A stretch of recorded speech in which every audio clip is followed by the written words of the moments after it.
You're tuned in to Steve Megatron on Altered Geek. Hello and welcome to Altered Geek. I'm your host, Steve Megatron Phillips. Joining me from This Week in Geek is Mike the Birdman Dodd and Alex. That's right. We're back. Hello. Jello. So, we're back in this episode on another topical conversation about the YouTubes and their changes for YouTubers. I did not really know about. I heard some rumblings about this, and then it's funny, we were going to talk about this as a topic, and I just received an email like 45 minutes ago, maybe an hour ago, detailing what's going on. Yeah, this actually affects a lot of the YouTubers that I watch, and some of these changes are already coming into effect, though it's not supposed to take effect until January, or some of them until December 10th. No, there's some of them take place in January. That's when the fines start. But most of them, Steve will break it down for you. So, Steve, lead the way. Or do you want me to? So, YouTube basically is updating their terms of service on December 10th, 2019. And essentially, they're setting specific age requirements for videos and also allowing themselves the ability to have sole discretion on how to terminate channels altogether, with really no rhyme or reason, just depending on how they decide it's, going to just do that. If it's not commercially viable is the part of the clause that they use, but yeah, it's more or less that they're just putting a kill switch on channels that they don't agree with and that may not serve their advertising partners all that well. Gives them an easy out anyway. And so, and there's also the option now that if you're publishing videos, you have to go in and market whether it's kid friendly or not, so it'll show up for the specific age groups. So one of the things that I've read, and they've been talking about it on their channel for a while, it's a Power Rangers Troy channel run by Bruno and Mia.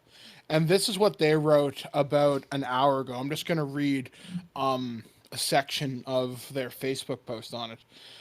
And there's a signature, or there's a change.org. We know how effective those are, but I'll read it. Almost 100,000 signatures. Did you sign it? I've been reading your comments and see many people think this won't apply to them. No, swearing in your videos doesn't fix this. It just makes your video less advertiser friendly. Saying your video isn't for kids when it falls under what the FTC deems as child directed or child attractive means you're liable to pay a $43,000 per offense to the U.S. government. YouTube uses machine learning and AI and manual reviews to find content a kid might watch. Toys? Check. Toys are swearing? Check. Check. Superheroes, costumes, games, animation, music, anything that could appeal to someone ages 0 to 12 could be liability for the content creator under the ruling. The FTC made their rules but don't actually understand what they've done, nor are they familiar with YouTube. This is to protect the media giants from people watching content on YouTube. Maybe sign this thing. A friend of ours, a friend of the show, Spada, aka the Balt Matrix, is marked all his videos no longer kid appropriate, and he started a Patreon because ad revenues from YouTube will get nuked. They're already starting to get fizzled out anyway. But the way that this thing is worded, it's so vague. Like, one of the things said music or other audio alternatives. Well, what does that mean precisely? It's not, the wording is so intentionally vague. It says child attractive or things a child might like. So you want to talk about Marvel? Well, that's superheroes. That goes. You want to talk about video games even. That's a nuke. I wonder how this will affect major content creators like PewDiePie who make Minecraft videos. And occasionally racist things. Or you look at other children's performers like, say, Blippi, for example, who's definitely aimed at children. But you look at someone like Spada, for example, who reviews toys aimed at the adult collector market. His stuff is not meant for kids. Yet he's going to get nailed by this. One of my other favorite channels, Retro Blasting, which looks at retro and vintage toys, they're having to adjust how they talk about content, and they're not sure how they're going to survive this because things are going to be changed so radically. And if you're a content creator on YouTube, it's not a good time. And like you were saying, Steve, if your channel is deemed not commercially viable for them, they could delete your channel, and certain content like certain LGBTQ content, which is often flagged as not advertiser friendly, is going to get caught up in this. Whoever made these rules clearly doesn't understand YouTube, and this is going to destroy the platform. Like, this is like the adpocalypse from a couple years ago. This is not good. And it seems that the people who make these rules are definitely people over 50 who usually have committees assigned to them to explain technology to them. In my opinion, if you're going to make a law, you should understand what the hell the law's doing. And definitely people who are also definitely getting paid by big media. So, yeah, exactly. You know what I mean? Like these are people that have investments or have lobby groups for cable, which is the dying platform. This is a problem when you have people who don't even really know how to use their phone making laws. The funny thing about this is it's only going to hurt the smaller, like it's going to hurt the regular YouTubers and the smaller YouTubers. It's not going to hurt the people that are like your Conan O'Brien, your late night hosts, your Jimmy Fallon, the really any of these shows that are actual mainstream media, people that are on cable that are allowed to get away with swearing and have the paid advertising, because it's not going to hurt them. No, it's going to target people under 100,000 subs for sure. And I would imagine even people who are under managed channels, who are protected by managed channel networks, they're going to be cutting a lot of fat because of this, because they don't want to be fighting the YouTube algorithm. They don't want to have to keep appealing and whatnot. And even if your video is clicked not for children, again, if somebody decides, hey, you're talking about Super Mario, I don't like that, that's a $43,000 fine. And good luck. It's going to affect Americans more than it's going to affect pretty much anywhere else. So it's not the end of the world. It's just the end of the way Americans do Facebook, do YouTube. And the reason I brought up Facebook, it's going to force people to go to other platforms. You're going to see people, you're going to see a service pop up to fill the gap. And they'll make that service where literally only adults can go to it. Like, it'll be like, for lack of a better thing, like Pornhub without porn. Where, it operates under the premise that there's no children on it, even if there are. Which is funny. There are some content creators that I know of who post uncensored reviews of the movies they talk about to Pornhub. Like, if they review pornos, they post their reviews up on Pornhub. Or if it's even like an R-rated movie that has sex scenes, they'll include the clips, or they'll include things uncensored, and they'll even be like, it used to be like you put it up on Blip or some other service like that, or Vimeo, but they're getting to the point where they'll make their review, put it up like you said on YouTube, and then it's like, oh, you want the 30-minute version instead of the 20-minute version, and you want all the swearing in it, and you want no content bleep, blurred, or altered, or you want us to go deep dive into this topic.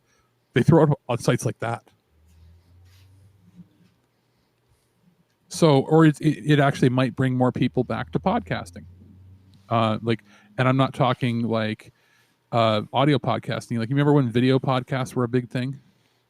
Mm-hmm. You might start finding that. You might start finding podcasting platforms out there that have their own apps, having paid subscription stuff similar to like a Patreon type thing.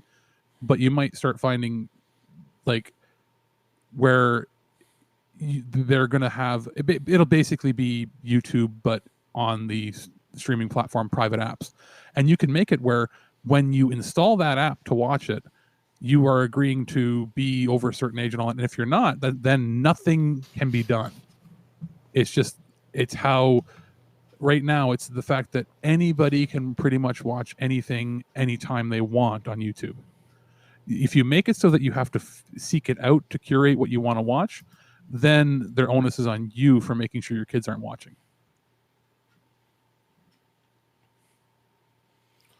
I don't see this ending particularly well. Now, even a couple years ago, I want to say back around the mid 2010s, I remember there was SOPA, which was, I can't remember what the hell it stood for, but YouTubers went to Capitol Hill and protested ignorantly. It didn't go too well, but this thing didn't pass.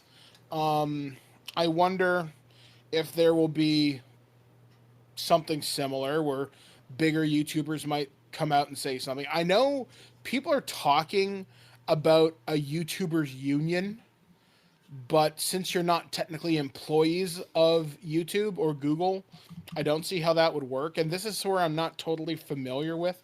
I know there was some German YouTuber, some fairly significant one, was going to meet with somebody at YouTube/Google, but the appointment got canceled at like the last minute, or he had to go through his MCN to talk to somebody. So See, but the union thing could be bad too. Okay. Because that also requires everyone that's on the platform to pay dues to this union.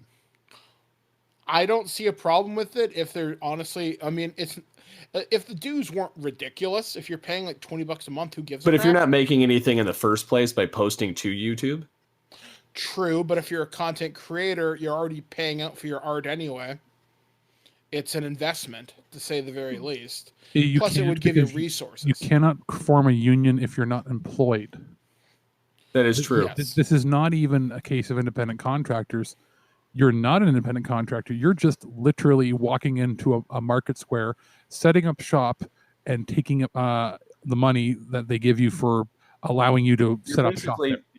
You're basically setting up your own Etsy shop with Yeah. videos. It's an open market that they happen to take a cut of your pay.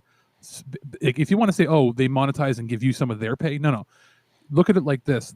They're taking a larger portion of your pay so that you have a place to broadcast and do everything for free without paying any bandwidth costs. I was about to say, yeah. I mean, at the end of the day, you are agreeing to their terms of service to use their platform to host your content. So at the end of the day, they kind of can do what they want because it's their platform. You don't like it, go elsewhere. Yeah, and the funny thing is Mike Powers on Twitter said, YouTube does not employ every YouTuber. YouTube is under no obligation to compensate users who post videos. I don't get this. If you have millions of followers and think your crap is worth a crap, host your own content or stop complaining. Yes. Or start a Patreon. They as far as anything that's not an official YouTube like actual account that they own or original, there are no employees. Like when he said that, it's if you're a partner like PewDiePie or any of those people, they're not employees. They're not even independent contractors. They have entered a profit sharing agreement, which is not a contract. There's nothing that says they can't post content on anywhere else or work for anybody else. They do not receive pensions. They do not receive. I don't even. I don't even believe they get a tax form from this. If you're a streamer or like if you're working for YouTube, and I think if you make so much, you would get a tax form. If you're part of if you're one of the people that signed to their gaming one, like the YouTube gaming, which I don't. Does anybody still do that? Yes, there are a few. In fact, those, Jack Courage just signed over. Those are independent contractors that are signed, which you cannot form a union for. If you're just a regular YouTube partner, or you're not even employed. So like this, the idea behind this is ridiculous. And the people that would then proliferate it and then share it and be like, yeah, we should unionize. You know what those people are? Dumb sheep that don't want to do any research. You can't unionize something that you don't work for. I mean, yeah, it's more than just saying we have to unionize. You have to understand what you're forming, and you don't have the basis to form even that. And guess what? They're so big that if you unionize, they'll be like, okay, bye, fuck you. We don't want you on our platform. you're gone. Union bust. Yeah. And it's not even They union would have a mass They- exodus. They'd be like, oh, we're all gone. It's like, guess what? Now the YouTubers that have been struggling to try to get viewers are going to get a lot more because they're going to be like, guess what?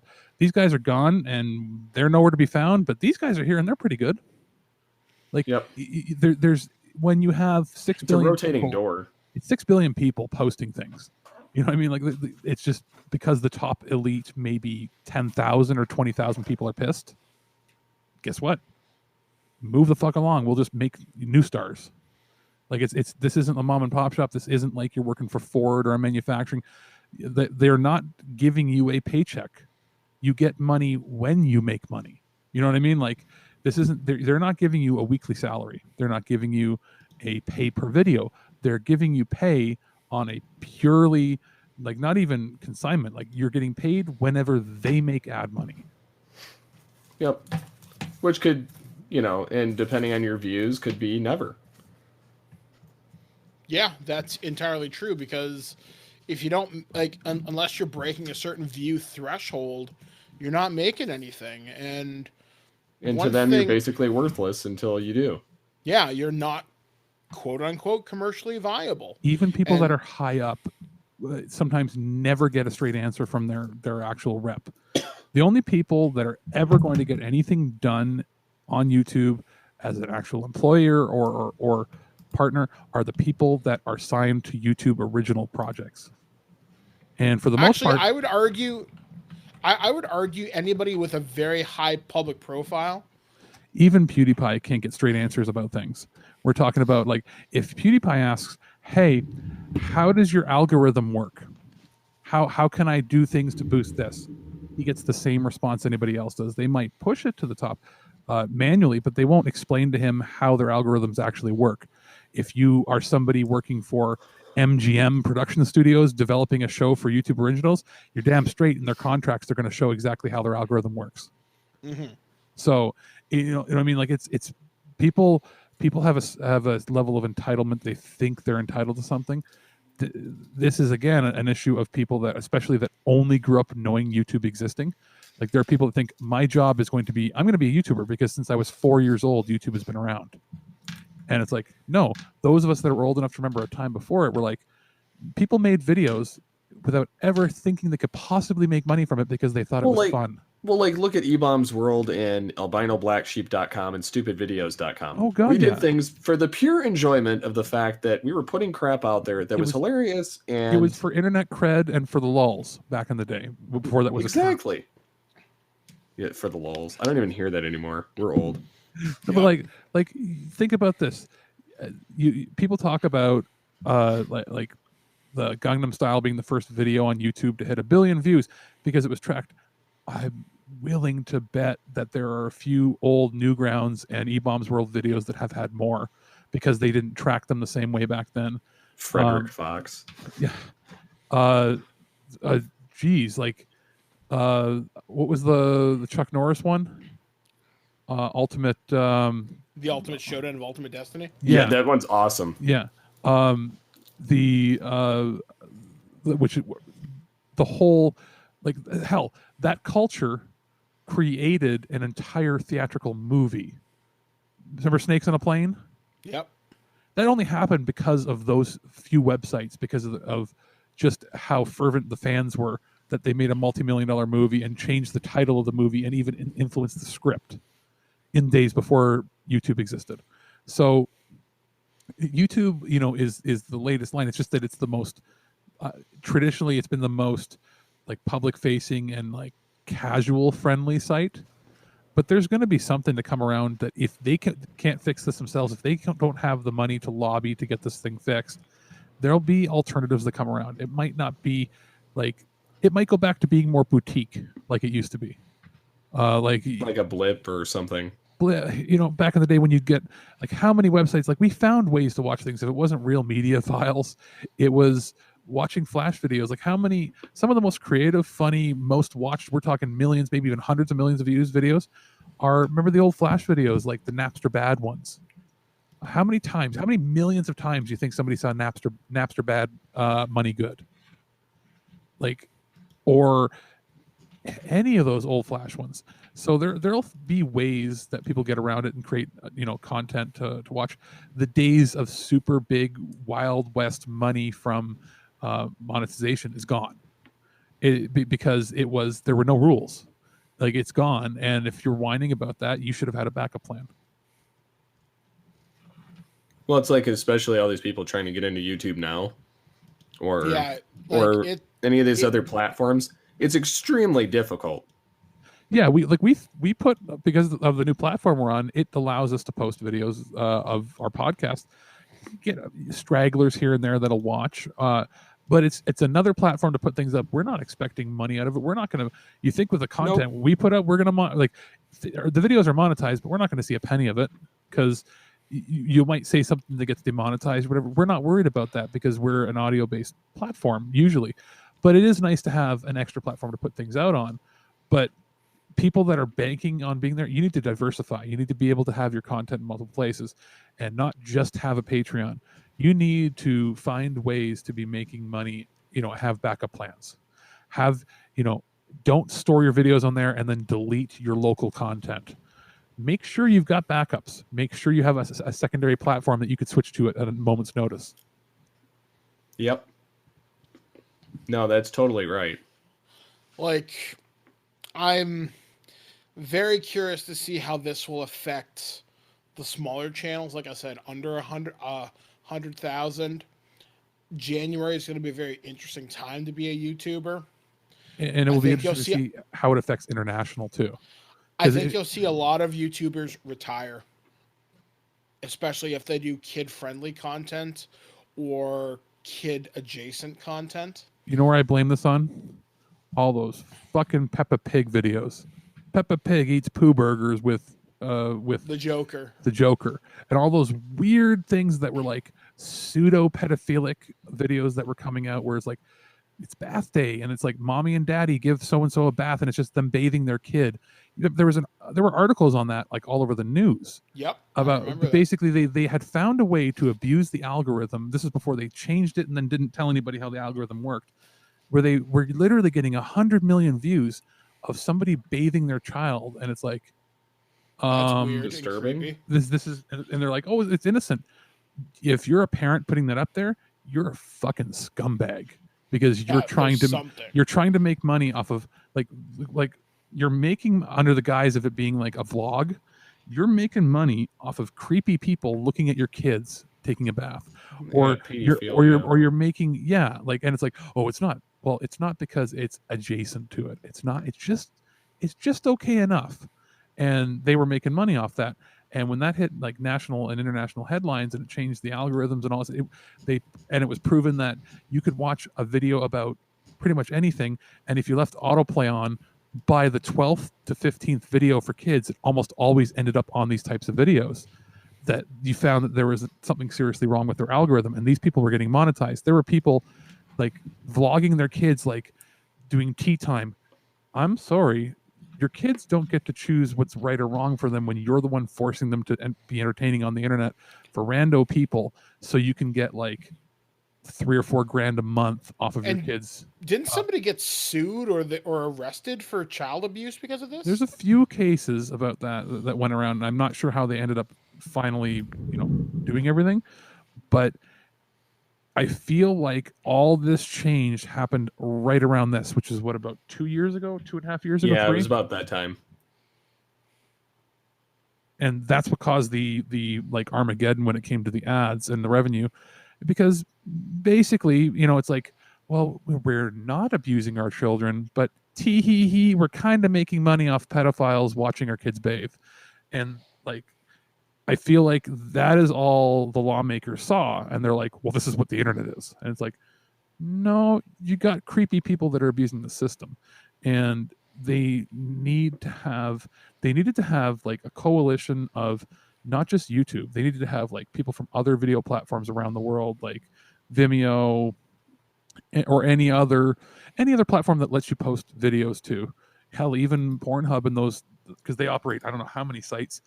They needed to have them all sit down, work with the lawyers, and work with what would be something that would protect them and also their industry, because those lawmakers are not realizing that YouTube and internet streaming is a bigger industry than the cable companies that are lobbying them. Oh yeah. They just don't see it because for whatever reason they're considered new media, so they don't have those. Traditional media has that air of invincibility about them when they're honestly the archaic dinosaur that isn't keeping up with the times. If they're like, hey, let's say American terrestrial and cable television is let's just say that they were $100 billion industry or $200 billion industry a year.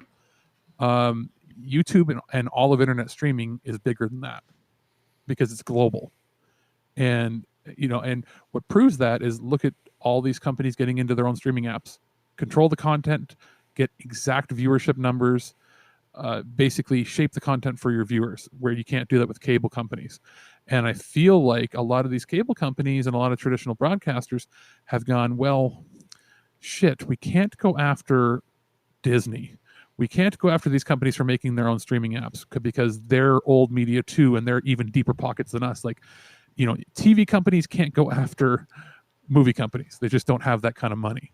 But they go, hey, let's go after this new media. They've already had some strikes against them. They've already had some issues.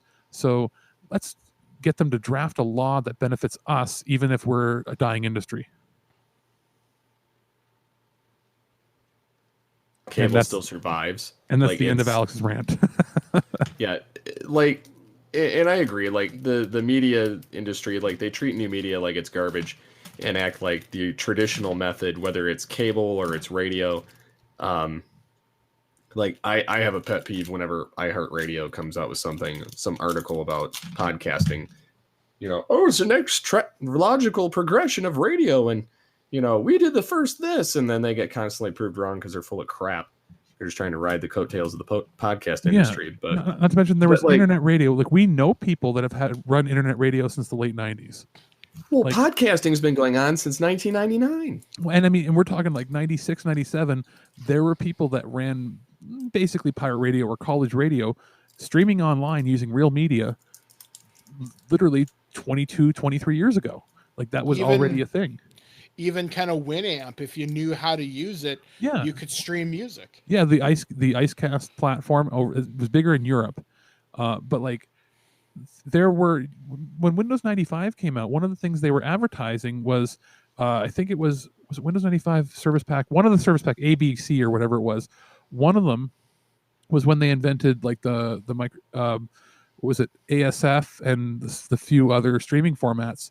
Right around the same time that QuickTime came out, and right around the same time that Real Media made you pay initially for it, but Real Audio was around in 95 or 96, and you could get AM radio level quality over dial-up, and it worked. And so there were people that were listening to radio from all around the world 25 years ago, and then you get iHeartRadio and companies like that trying to claim that they were the first ones to do it online. It's but you did your first broadcast online in 2004, 10 years after the other people were already doing it. It's just iHeartRadio claims that they started doing it everything within the last 3 years. They've been we were first to do it this year, blah blah blah blah blah, and then they get proved wrong because somebody already beat them to it 20 years ago. Well, even their podcast awards. The first ever podcast awards, overall there's no other podcast awards. We're the first to do it. And then the guys that created PowerPress, the plugin, the Blueberry, they started doing it 13 years ago. Well, it's the same as there were video, when YouTube was trying to have the YouTube awards. Didn't they do that once or twice and that was it? I think they did it once. It was a few years ago. I want to say they still do the YouTube stuff. But... No, but they did a big press junket for it. It's the first time that there's been a user created video award show and all this. Wasn't that the Webbies? It was before this thing, Webbies. That's the thing. Webbies had already been out several years. Do you mean the Mashable shit too? Or yeah, Mashable and Webbies. That was several years before the YouTube, and then YouTube hosted it. And I remember it was hosted by Norm Macdonald. I remember this. It was so stupid. It had him, Jenny Slate, and some other guy on there that were the interviewers, and he shit all over YouTube the entire time. Everybody's dressed up in suits. He showed up in track pants and a shirt, and he's going, all the stars are here. And he pulls out a sheet of paper with all the names, and he's reading these names. He's like, wow, can you believe they got, and he lists off some random person's name. He's like, how could they afford to get that loser? And then like he went off like that the entire time, and they had no idea how to handle him because it was a big joke. And they're like, and we'll be back next year with the next, YouTube video awards and all this. And he goes, they won't do another one. And then they went off air and they didn't do another one. But like he just shat completely. And that was like 3 or 4 years ago, 5 years ago. But they advertised it as the first one. It was like, it's the first YouTube one. I have to find that video now. Yeah, I'm kind of curious. I will send you guys a link. Because Norm Macdonald, like, I used to hate him on Saturday Night Live. Yeah. And then I grew an appreciation for him a few years after, especially when he came back and guest hosted, because then he was like downright hilarious. But he said he got fired because they said he wasn't funny. But he says they wouldn't let me be funny. He's the king of sarcasm and just the most ridiculous. Like, as a His kid, weekend update stuff was the best. As a kid, I never cared about. I liked it when he played on Jeopardy. But he's I don't know. He has an acquired taste, but he trolls them like no other, like nobody's business. I will find it. Talk amongst yourself. I'll find it for you in 2 seconds. But yeah, I mean, I can't stand when those platforms, like any of the big traditional media platforms, act like that they're better because they were, that they were there before, but they're not innovating. But then they want to claim when it is innovated by some other third party, that whether it's a video service or a audio service, that they are the ones that did the innovation. And it's like, no, you didn't. You're the one that sat stagnant and waited for something to be created. And then you bought a company that was already doing it and said, oh, we created it. They just want it to look good for like optics, pretty much. I mean, that's pretty much all it ever is. Even though people call them out on their crap. Yeah. Because if you have enough money and clout, it doesn't matter at the end of the day. It's funny because every time people are starting to catch on with the iHeart thing, because every time they start saying something about the first, somebody's purposely digging up the evidence to prove them wrong. And then they get spread around the entire podcast industry and people are like, they're garbage. They suck. Yeah. And it really sucks that modern radio, it's only now learning to take advantage of podcasts. One of our friends is now a podcast producer for a pretty sizable radio station. And he's been saying it for years. He's like, guys, you're missing the train here. And now he's finally getting a chance to really prove himself. And I'm really glad to see that movement happening. It's because everybody thought that satellite radio would be the next step, and the satellite radio is in the tubes. Like there's a satellite radio is nothing for car. All it is something to listen to in the car. Yeah, because what they would, to make it work in like the general populace, people don't really want to pay $500 for a unit for their home to listen to it. What they need to do is work out a deal with Samsung and be like, hey, we're going to include this little transceiver chip in your, like maybe a second SIM card, a special SIM card in their flagship phones. And that is the satellite XM chip. And that way you wouldn't have to use your regular data. Mm-hmm. If they did that, I'm willing to bet that they would have been much more successful if they put it in everybody's phone. Hey, by the way, your phone is XM capable, doesn't use any data if you sign up for our service. Bam. Yeah. Done. That'd be cool because then you could compete with like Spotify and stuff like that. Because you'd be using no data. And if Spotify wanted to combat it, Spotify should come up, work at a deal for a data-only SIM card and, pay an extra, say you pay your $7 or $10, whatever it is for Spotify. Another $10 gets you, unlimited Spotify data because it only works on their service. That's how like was Kobo and those other e-readers work. Like you get it comes with a SIM card built in, and you don't pay for any data on it because it only works on 1 or 2 sites. And like you could do that. And I sent you guys the link. So everybody is all dressed up fancy, and Norm is in white track pants, a university sweater, and he's got a unlit smoke in his hand the entire time. All the stars are here. And they're all dressed up. Oh, they have that Chasm G or whatever. I have no idea what that I forgot he existed. He is horrible in this and looks like he has no idea what to say or do. And then Jenny Slate, who's been in other sitcoms since then, she doesn't know what to do. And there are many times these are the highlights because it was like a multiple hour show. Many times during their presentation, they turned to him and like, Norm, we have to talk about this. And he's like, no, I don't. You do. And he just goes on and talks about whatever he wants. he took the money and didn't give a crap. He literally showed up dressed like he was going to get groceries. Like he was going to the thrift store or going into Costco just to get a hot dog. He's dressed like he would be if he was in Billy Madison in modern day. Yeah. So yeah, give it a watch. I would suggest putting that link in your show notes. Gotcha. It's hilarious. If you ever need a pick me up, just watch how uncomfortable he makes everybody around him, except for the other comedians that show up. Andy Samberg shows up with the other Lonely Island guys there because that's when they were. I think they were already on SNL and everything, but their movie careers hadn't really taken off. And they're like, in the Lonely Island, he goes, you know what I call you guys? Andy and the other guys.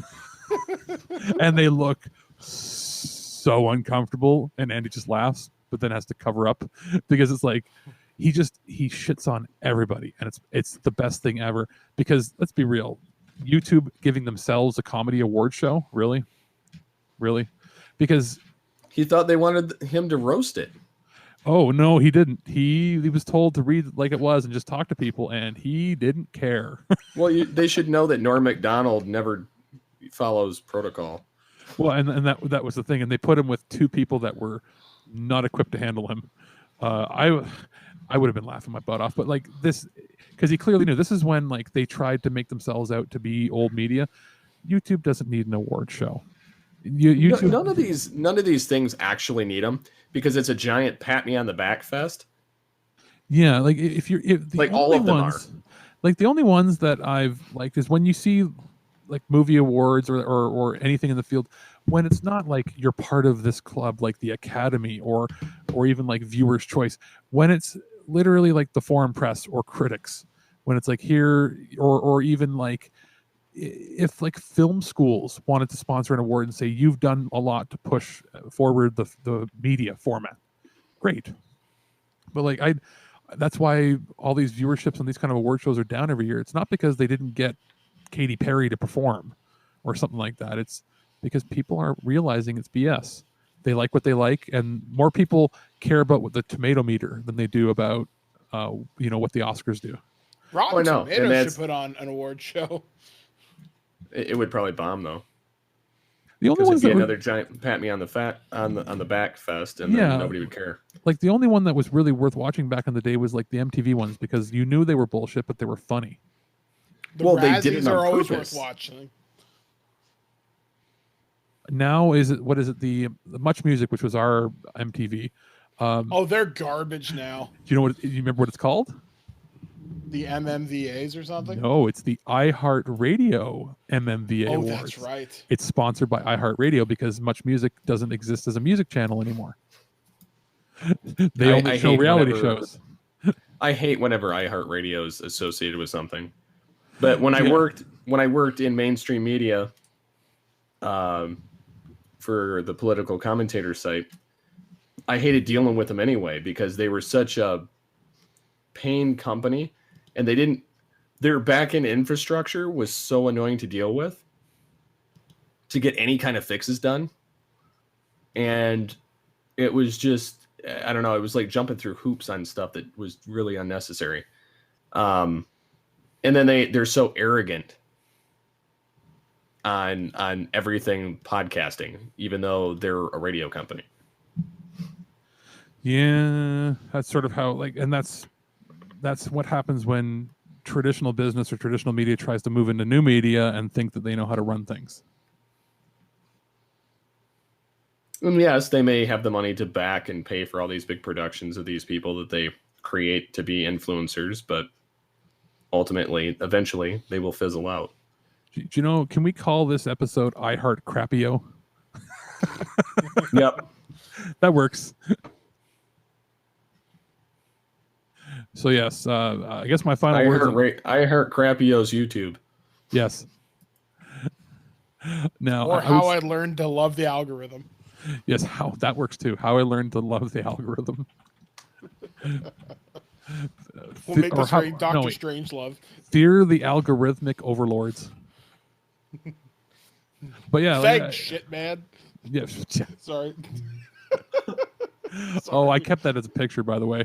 I made it my back. I made it my background. My brother came over and he goes, "Dude, what?" And I'm like, "Oh yeah, you're 6 years younger." And I'm like, "It's Nesticle." And he goes, "What's Nesticle?" And I'm like, "Oh, you sad poor boy who grew up in a day when there were better emulators." I always thought it was funny because it was like basically it sounded like testicle, but it wasn't. But well, that's what it was, right? That was the whole point.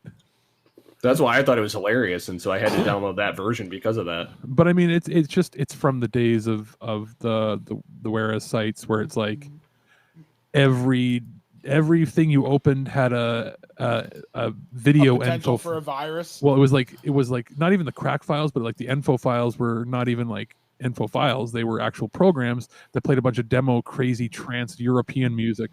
It's like diddle chip tunes, and then it would be like something so and so presents, or was it Liquid something or other was one of the groups. Liquid Wares or something. Yeah, it's like presents another stunning release, and then it would play a bunch of music while it cracked your files. Not that we did anything like that 20 years ago, so we can't get in trouble now. But that was I don't know what you're talking about. I never did that often. I don't know nothing. I never did that because Alex always paid for Fruity Loops when he never actually intended to make any music, but like the program. Anyway. Yes. Anyway, like that's part of the culture back then was making up weird, stupid characters and in jokes. And I feel like to put a sum on this whole conversation on the more restrictions you place on things, the more people are going to find ways around it or move on to another platform. Yeah, it's just like all these different subscription services. You're going to see a lot more bootlegging again, just like back in the late 90s, early 2000s. I guess my final I guess my final thoughts on this. I'll be very curious to see what a lot of my favorite channels do come January 1st. I hope a lot of them don't retire. I may support some of them on Patreon. I have a very small Patreon budget. It's not that I don't want to pay for the stuff. I do. I just have a very limited budget which I want to contribute. So maybe it's time to reprioritize what I enjoy. But that being said, if you like your favorite creators and you do enjoy their content, do support them. Down with the power. Fight the man. So that about wraps this episode up of Altered Geeks. So where can the good people find you online? If you're looking for me, you can find me at Twitter and Instagram at BirdmanDud. You can also interact with the show at This Week in Geek on Twitter. I am also available. Mike at thisweekingeek.net if you're looking for me in the more traditional sense. This is where I talk, right? Yeah. Yes. Alex at thisweekingeek.net, Deathface Twig on Twitter. Or should I change my Twitter handle to Shitman? That's probably somebody. No, that would probably. God, that's taken. Not only is that Fecal taken, overlord. Just call yourself Nesticle and people will get it. Or I'll guarantee you that already has one. But I could put like at bow to the fecal overlord. But the problem there is we are public facing. Yes, we don't want that. And hello, at fecal overlord. I don't want a message from.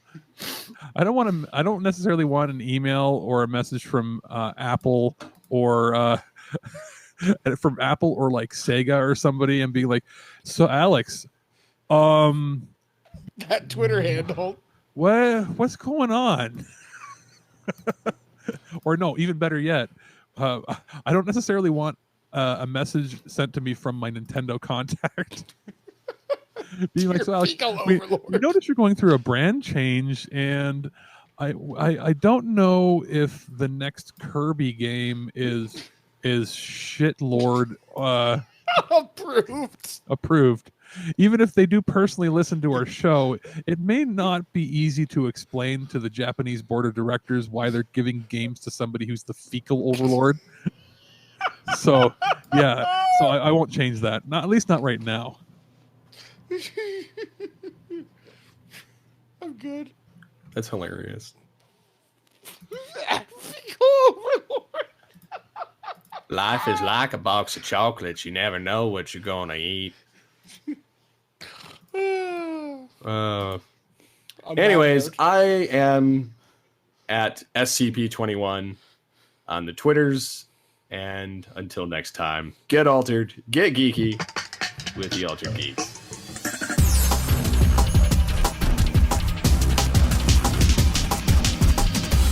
I'm the fecal overlord.